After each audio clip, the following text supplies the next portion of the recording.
Welcome to the Explainer.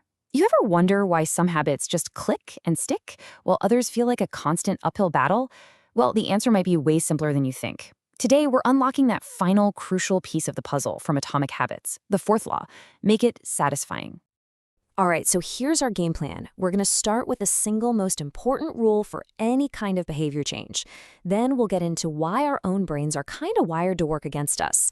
After that, it's all practical stuff. How to feel successful right now, how to finally kill those bad habits, and then we'll wrap it all up with a handy cheat sheet you can start using today.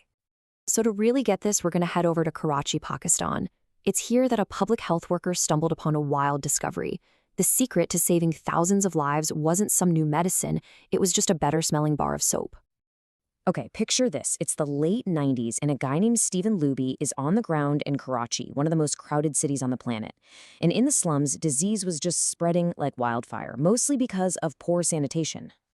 Now, Luby and his team realized something pretty fast. Just telling people, hey, you should wash your hands, wasn't cutting it.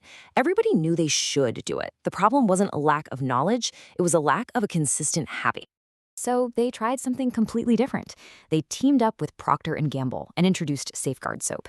And this wasn't just any old soap. It was nice. It lathered up really well, it smelled fantastic, and suddenly the simple act of washing your hands became, well, just a little bit more enjoyable. And the results? They were absolutely staggering. The rate of diarrhea plummeted by 52%. Pneumonia dropped by 48%. A common skin infection, impetigo, went down by 35%. And this wasn't because of some fancy new drug.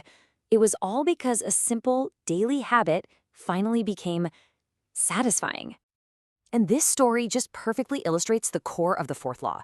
Our brains are hardwired to repeat things that feel good. You see, feelings of pleasure, of satisfaction, they're little signals to our brain that basically say, hey, that was good, let's do that again.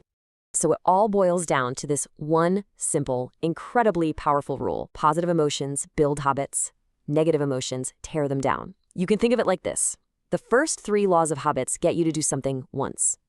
This fourth law, this is what makes you come back and do it again and again. All right, so if the rule is that simple, why is building good habits so darn hard? Well, it's because our modern world creates this fundamental mismatch inside our own heads. I mean, think about it. For literally hundreds of thousands of years, our ancestors lived in an immediate return world. Your actions had instant results. You hunt, you eat. You see a lion, you run. But today, we live in a delayed return world. The best choices we make, like exercising or saving for retirement, the rewards for those are weeks, months, or even years down the road. It's like we're running ancient software on brand new hardware. And this mismatch is the exact reason bad habits are so tempting, so addictive. The pleasure from eating a donut is right now. The potential weight gain is later. The reward for the bad habit is immediate, and the pain is pushed way off into the future. Which brings us to this crucial update to that cardinal rule. Our brain doesn't just like rewards, it craves immediate rewards. The timing is everything. So, how do we use this to our advantage? How do we hack our own ancient brains? We have to find a way to sprinkle a little bit of immediate satisfaction onto our good habits, even if it's something tiny. And there's a perfect example of this in action. It's called the paperclip strategy. When Trent Dearsmith started as a stockbroker at just 23, nobody really expected much from him, but he had this simple little system that turned him into an absolute superstar. Every single morning, he would put 2 jars on his desk. One was filled with 120 paper clips. The other one was totally empty. And after every single sales call he made, he would just move one paperclip from the full jar over to the empty one. That's it. That was the whole system. That tiny, satisfying little action, the physical clink of the paperclip moving from one jar to another, it was a clear visual sign of progress. It was a small, immediate reward for doing the work. And in just 18 months, that simple habit helped him bring in $5 million for his company. Now, what's so brilliant about this paperclip idea is that it taps into 3 of the 4 laws of habits all at once. The jars sitting on his desk are an obvious cue. Watching that pile of clips grow makes the progress attractive. And of course, the physical act of moving a clip is immediately satisfying. It's a trifecta. But of course, life happens. You're gonna miss a day. Nobody's perfect. So the rule isn't never miss. The rule is never miss twice. See, missing once is just an accident. Missing twice?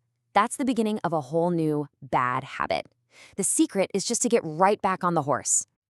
Okay, so we've got a handle on how to make good habits stick. But what about breaking the bad ones? Well, we just flip the law on its head. We have to make them immediately unsatisfying. Let's be honest, pain is a pretty effective teacher. If you want to stop doing something, you need to make the consequences immediate and a little bit painful, not something abstract that might happen years from now. The more immediate the cost, the less likely you are to do it. And one of the most powerful ways to do this is by creating a habit contract.